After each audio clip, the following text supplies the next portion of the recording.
CapCut is banned? Don't panic. I've got the perfect workaround to keep you editing like a pro, and it's easier than you think. All you have to do is go to protonvpn.com, go over to download, click on Windows or whatever you use, and then click download, and then select whichever one you have, click it, and then save it to your desktop. You'll have a installation icon like this, and you'll double click that and run it. Once you've gone through the installation process of downloading and installing Proton VPN, you can open it up, you can click on Quick Connect, and it might connect you to the US, it might connect you to another country, but it's a free version.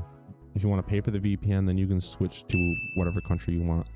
But since we aren't paying for it, we're just going to click on Quick Connect and hope it gives us a foreign country so that we can use CapCut. If it doesn't, then you can click Change Server and then hope that it gives you another country that time. But the more and more you change server, the longer you have to wait between changes.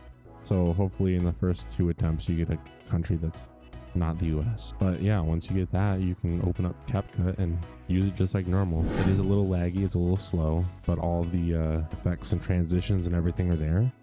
And that's what we're here for. Now see, they do work, they're just a little slow to load, but once they load, they work just fine. You can see everything just like normal. And that's that. If this video helped, leave a like, comment, and subscribe, and I'll catch you on the next one.